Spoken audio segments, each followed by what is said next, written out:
ओ God, यहाँ तो पूरा श्रिंक भरा पड़ा है गंदे बर्तनों से। सब बर्तन जूठे पड़े हैं। अब मैं खाना कैसे बनाऊं? ये मेरी देवरानी दिव्या भी ना एक नंबर की आलसी है। सुबह जब शीला बर्तन धोकर जाती है तब तो सबके लिए नाश्ता बना लेती है, लेकिन जब शाम को यहाँ बर्तनों का पहाड़ इकट्ठा होता है तो वो महारानी अपने कमरे में चूहे की तरह डूबकर बैठ जाती है। अभी बताती हूँ मैं इसे। दिव्या, अरे ओ दिव्या, कहाँ है? क्या हुआ जेठानी जी? मुझे बिग बॉस देखना है। अरे मुझे यहाँ सबके लिए रात का खाना बनाना है, लेकिन यहाँ तो बर्तनों का ढेर लगा हुआ है और तू महारानी है कि जिसे अपना बिग बॉस देखना है। चल पहले जल्दी से सारे बर्तन धो। हैं? क्या मैं बर्तन धो? ना बाबा ना, मैंने आज ही मैनिक्योर करवाया है, फिर उसके पैसे वेस्ट चले जाएंगे। ये तो तेरा हर हफ्ते का बहाना है। जब जानती है कि घर के कामकाज में खराब होना है तो क्यों बेकार पैसे फूंक कर आती है। चल अब बर्तन धो, मुझे खाना बनाने में देर हो रही है।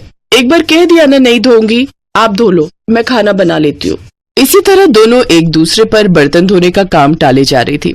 उधर बाहर डाइनिंग टेबल पर बैठे घर वाले खाने का वेट कर रहे थे। हे राम, खाना कहाँ रह गया? मेरे पेट में तो चूहे कूद रहे हैं, लेकिन ये रसोई से आवाज कैसी आ रही है? माँ लगता है दोनों फिर से शुरू हो गई। धत तेरी की, फिर तो मिल गया हमें आज भी खाना। अनुज बेटा ऐसा कर, तू बाहर से ही खाना मंगवा ले। एक दिन इन दोनों बिल्लियों की लड़ाई में भूख के मारे ही मैं परलोक न सिधार जाऊं। हाँ भी ऑर्डर कर देता हूँ मैं, वैसे भी हमारे पास और चारा भी क्या है। उधर दोनों अभी भी बहस ही किए जा रही थी। ठीक है, फिर नहीं धोने ना तुझे बर्तन, तो मैं अभी कोई खाना वाना नहीं बनाने वाली। रहो सब भूखे आज। अरे भूखे क्यों रहेंगे? कल रोहन जी ने खाना ऑर्डर किया था, आज अनुज भैया को बोलो, वो ऑर्डर कर देंगे। दोनों ये बोलने बाहर आती ही है कि तभी अनुज कहता है, कर दिया ऑर्डर। हम जानते हैं तुमसे खाना नहीं बनेगा। तुम दोनों से मिलकर खाना और बर्तन धोने तक का काम भी नहीं होता क्या? मुझे तो आप कुछ ना ही बोलो जेठ जी तो बेहतर रहेगा। मैंने सुबह का खाना और दोपहर का खाना बनाकर अपना काम पूरा कर लिया था। सिर्फ रोटियां सेकने को दोपहर का खाना बनाना नहीं कहते। हाँ, अब जो भी हो, काम तो हुआ था ना। बस करो, दोनों रिकॉर्डर की तरह शुरू होती हो तो बजती ही रहती हो। कुछ देर बाद डिलीवरी बॉय खाना ले आता है। सब चुपचाप उस खाने को खा लेते हैं। अगली रात दोनों में फिर से रात की रसोई का संग्राम छिड़ जाता है। तभी पड़ोस की कमला आंटी वहाँ आती है। ये ले रश्मि, आज अपनी बेटी के यहाँ गई थी। उसके बेटे का मुंडन था ना, तो वहीं भंडारा था। सोचा तुम्हारे लिए प्रसाद लेती चलूं। लो, तुम सब भी खा लेना। अरे वाह, फिर तो आज रात की रसोई बनानी नहीं पड़ेगी और ना वो बर्तन धोने पड़ेंगे। रश्मि ये देखकर खुश हो जाती है। फिर दोनों देवरानी जेठानी बर्तन ना धोने पड़े इसलिए एक बड़े से भगोने में आलू की सब्जी डाल देती हैं। एक कटोरे में हलवा और बड़ी सी परात में पूरियां परोस देती हैं। फिर सबको उसी में एक साथ खाने को कहती हैं। तुम पागल हो गई हो क्या? सब इसमें एक साथ कैसे खाएंगे? चल तो दिव्या, जरा इन्हें खाकर तो दिखा। दोनों पूरियां तोड़कर सब्जी में डुबोती हैं, खाने लगती हैं। उन्हें ऐसा करते देख सबको उन पर गुस्सा तो आ रहा था, लेकिन वो खाने के अलावा उनके पास और कोई चारा नहीं था। वो रात तो जैसे तैसे कट गई, लेकिन अगली शाम फिर वही कहानी छिड़ गई। देख, कल तो कमला आंटी भंडारा दे गई थी, लेकिन आज तो तुझे बर्तन धोने ही पड़ेंगे। क्या दीदी, मैं बहुत थक गई हूँ, आज रहने देते हैं। मैं उनसे कहकर बाहर से खाना मंगवा लेती हूँ।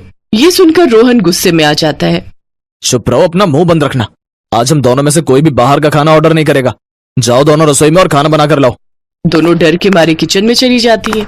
क्या करे दीदी, अब तो रात की रसोई करनी पड़ेगी। अच्छा एक काम करते हैं, आप ये बर्तन धो लो तो मैं सबके लिए पुलाव बना दूंगी।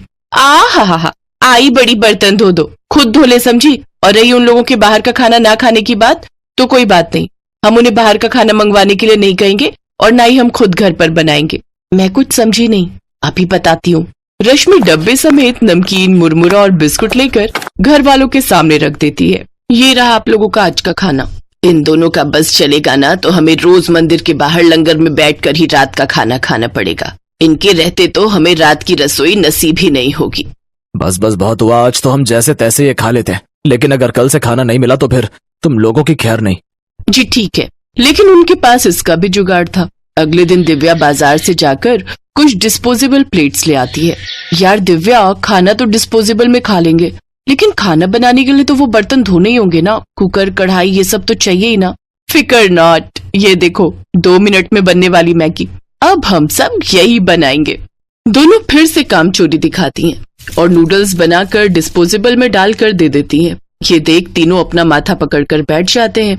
लेकिन अगले दिन सास ने दोनों बहुओं को सबक सिखाने का फैसला किया। अगली शाम रसोई से बर्तन धोने की आवाज आती है। दीदी, अभी तो हम रसोई में गए भी नहीं, फिर ये बर्तन धोने की आवाज कहाँ से आ रही है? चलो देखते हैं। दोनों अंदर जाकर देखती हैं तो अनुज बर्तन मांज रहा होता है, रोहन धो रहा होता है और बूढ़ी सास पार्वती खाना बनाने लगती है। ये देख उन दोनों को बड़ी शर्मिंदगी होती है। ये आप सब क्या कर रहे हैं? बहू, अब तुम दोनों से तो ना बर्तन धुलते हैं ना खाना बनता है, तो हमने सोचा हम खुद ही ये काम कर लेते हैं ताकि हमें रात की रसोई खाना तो नसीब हो। तुम दोनों जाओ और आराम करो। नहीं माँ जी, हमें माफ कर दीजिए, हमारी रहते आपको ये सब काम करना पड़ रहा है। हाँ माँ जी, हमसे भूल हो गई, हमें अपनी गलती का एहसास हो चुका है। अब से आपको कभी शिकायत का मौका नहीं देंगे। हमारे रहते हमारे पतियों को जूठे बर्तन और माँ जी आपको खाना बनाना पड़ रहा है। नहीं नहीं नहीं, आप सब बाहर जाइए, हम 1 घंटे में खाना बनाकर लाते हैं। अच्छा ठीक है, तुम कहती हो तो रहने देते हैं। चलो बेटा। माँ और बेटे बाहर आकर खूब हंसते हैं और एक दूसरे को आंख मारकर कहते हैं, मिशन सक्सेसफुल।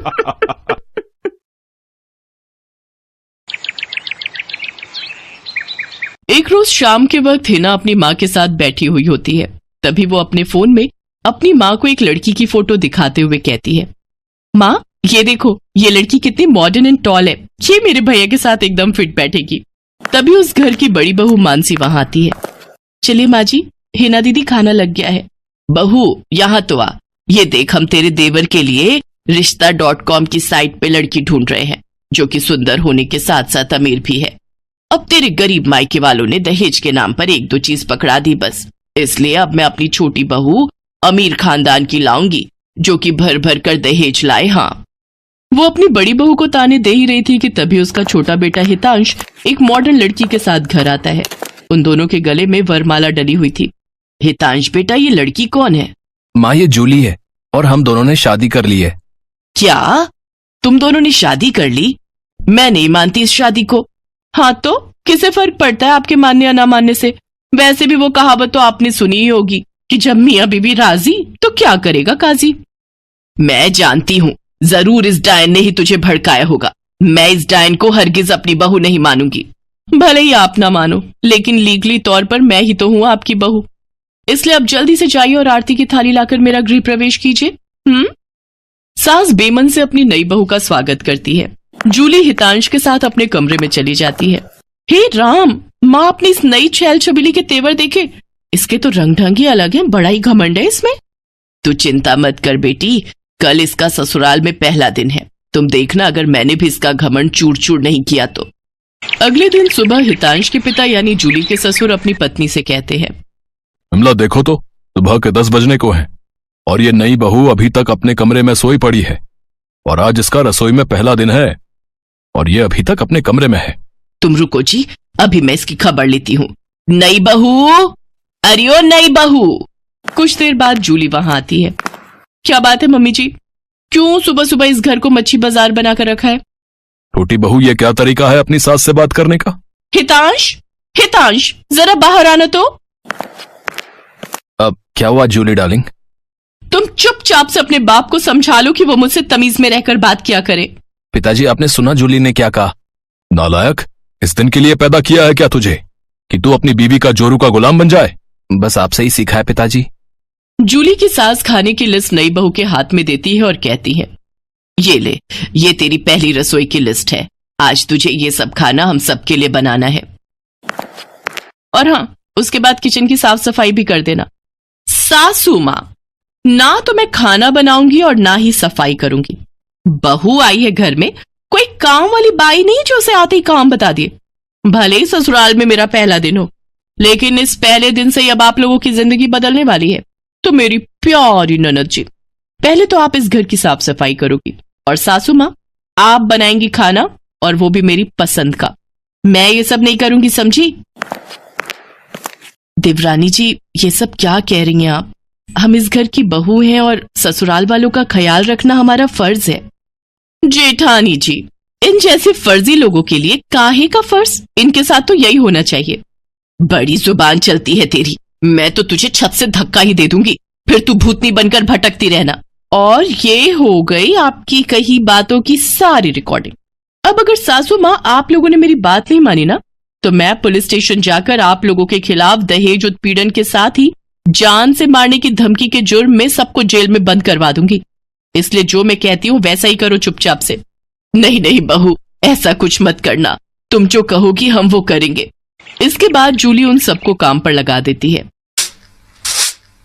ननद जी जरा जल्दी हाथ चलाइए, नहीं तो। नहीं नहीं मेरी प्यारी भाभी, भाभी मैं करती हूँ ना, आप आराम से बैठो सोफे पर, और किसी चीज की जरूरत हो तो कहना।